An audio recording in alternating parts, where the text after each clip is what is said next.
प्रकाश का परावर्तन और अपवर्तन। प्रकाश का परावर्तन और अपवर्तन।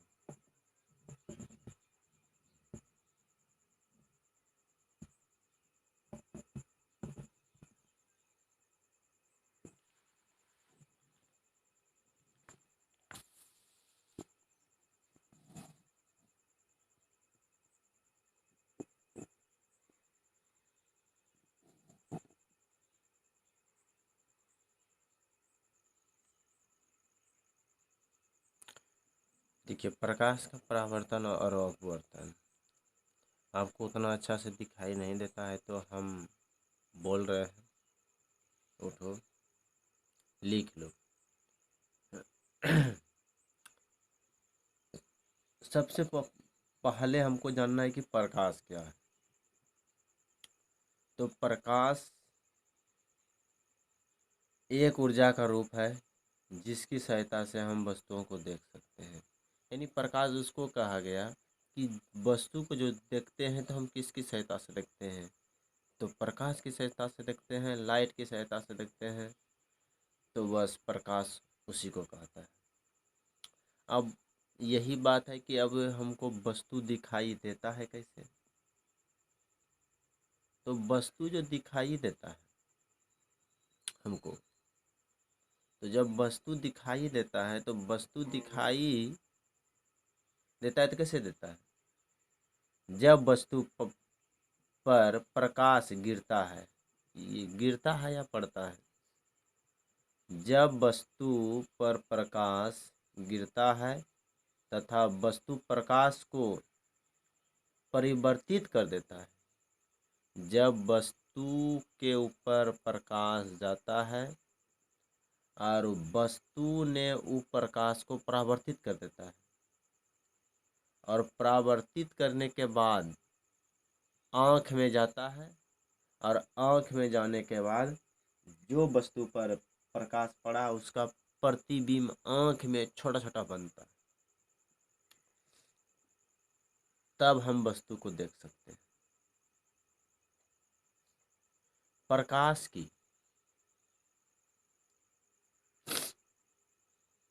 किरण, प्रकाश एक सरल रेखा है।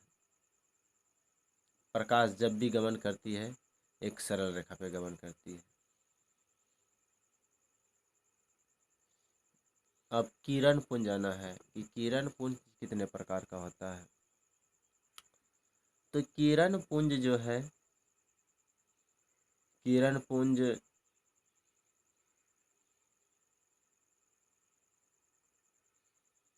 उस समूह होता है उसका। किरण, प्रकाश की किरण 3 प्रकार का होता है। ठीक है, कौन कौन? समांतर किरण पुंज और अभिसारी किरण पुंज और अपसारी किरण पुंज। फिर से सुन लीजिए, समांतर किरण पुंज, अभिसारी किरण पुंज और अपसारी किरण पुंज। ये 3 प्रकार का होता है।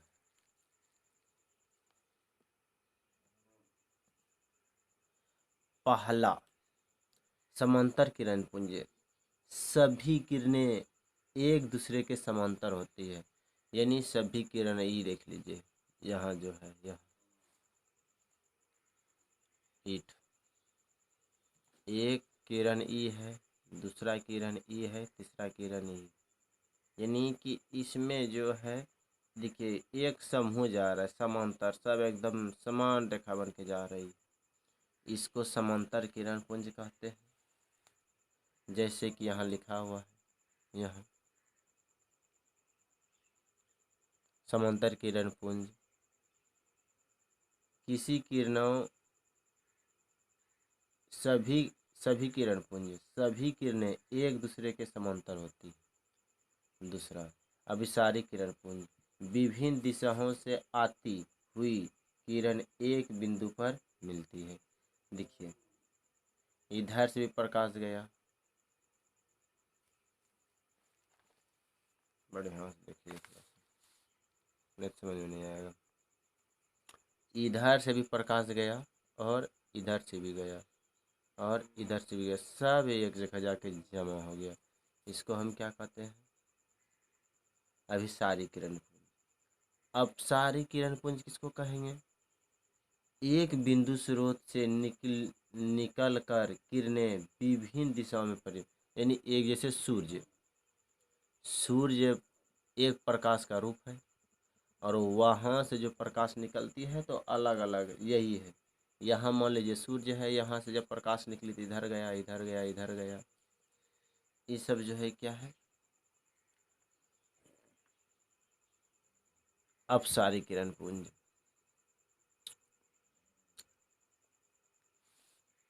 उसके बाद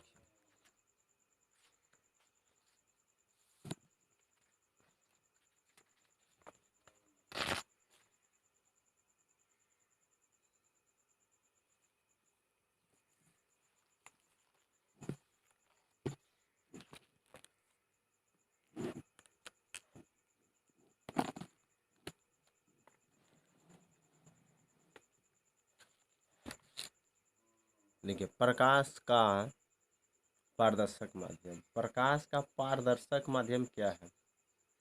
प्रकाश यानी किस किस चीज में पार हो जाएगा, यानी ई पार से ऊपर दिखाएगा। तो ऐसा द्रव जो अपने में से प्रकाश को सरलता से गुजरने देता है उसको पारदर्शक कहता है। जैसे कि आप यहाँ देख सकते हैं, यहाँ प्रकाश द्रव जो अपने में से प्रकाश को सरलता से गुजरने देता है पारदर्शक माध्यम कहलाता है। किस किस में गुजरता है? कांच में, पानी में इत्यादि, यानी और चीज में भी गुजर सकता है। ठीक है।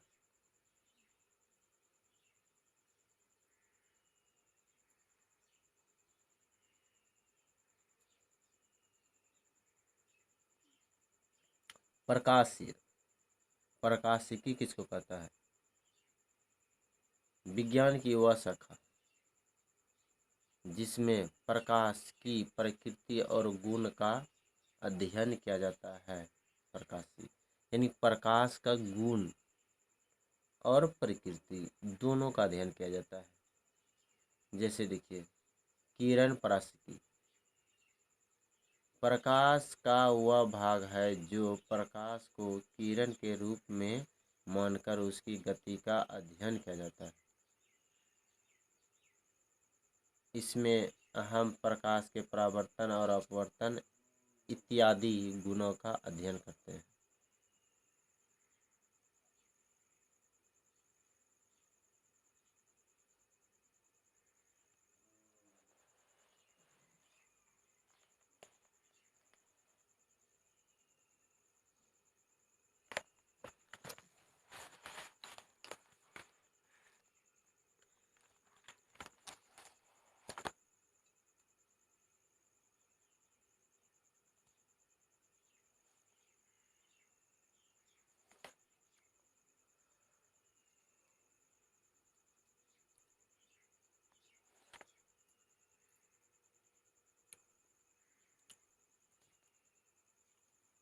देखिए, प्रकाश की तरह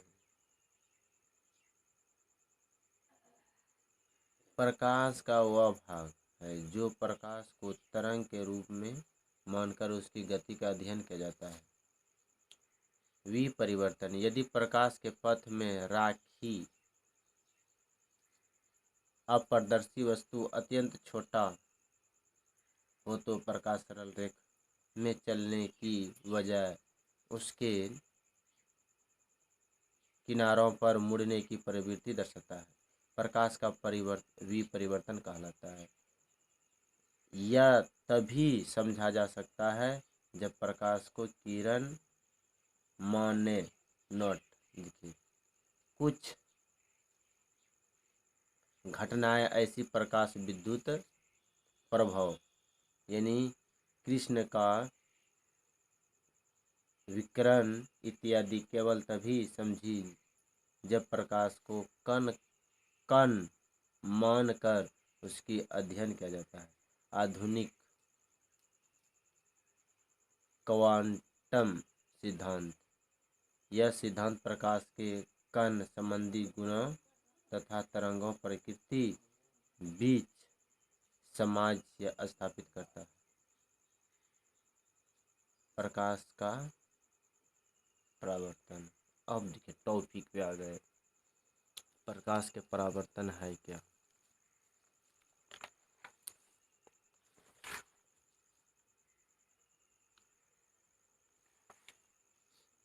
जब प्रकाश की किरण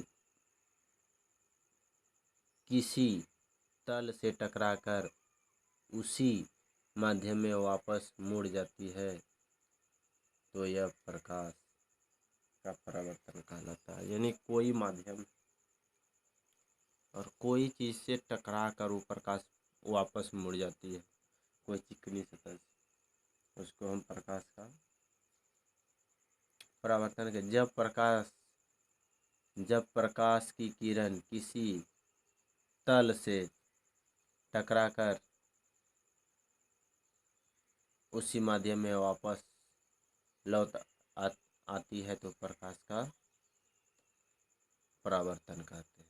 वो यानी उसी माध्यम पर टॉर्च मारे, टॉर्च मारने के बाद वो आपस में लौट के आ गई। देखिए यहाँ थोड़ा सा देखिएगा तो ये समझ में आएगा।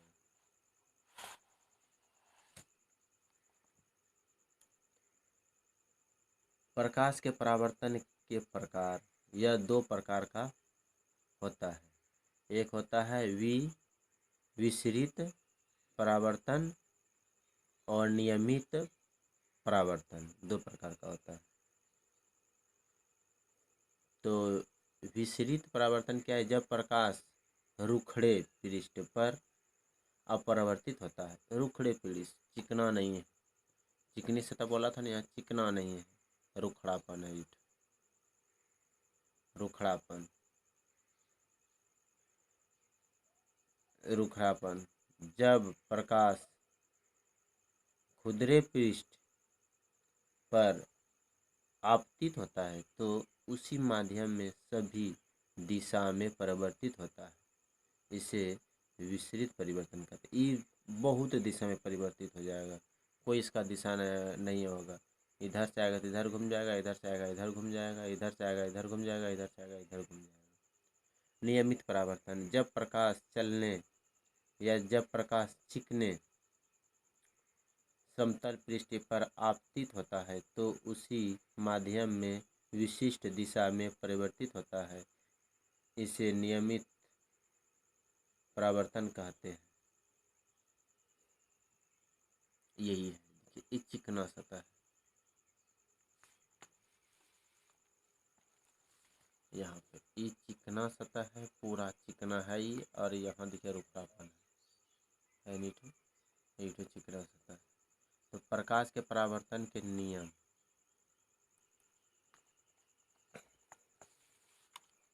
अब प्रकाश के परावर्तन के नियम के इसलिए पहले संकेत जान लीजिए। चित्र तो यही है, ये तो चित्र है। यहाँ से प्रकाश आया, ठीक है, और ऐसे करके सीधा भाग गया, यानी प्रकाश यहाँ पे आया, एक चिकनी सतह है ईंट, यहाँ पड़ने के बाद प्रकाश इधर से निकल गया, और इसके अनुभव से एक अभिलंब डालते हैं तो यही होता है। तो यहाँ संकेत को जान लीजिए, जैसे LM एक प्रकाश का पृष्ठ है, LM ईंट L और यहाँ M लिखा हुआ है, ये दोनों क्या है? एक प्रकाश। AO आपतित किरण, AO कहाँ है? तो A और O आपतित किरण, OB परावर्तित किरण, OB क्या है? परावर्तित किरण। O हो गया आपतन बिंदु, ईट हो गया आपतन बिंदु, इधर से जो गया यहाँ वो आपतन बिंदु। ON आपतन बिंदु पर अभिलंब, ON ईट और ईट। उसके बाद I कौन हो गया? आपतन कोण। I कहाँ है? ईट यानी इधर से जो आया आपतन कोण, और R हो गया परावर्तन कोण, ईट R हो गया परावर्तन कोण जो इधर से निकला। यही तो है।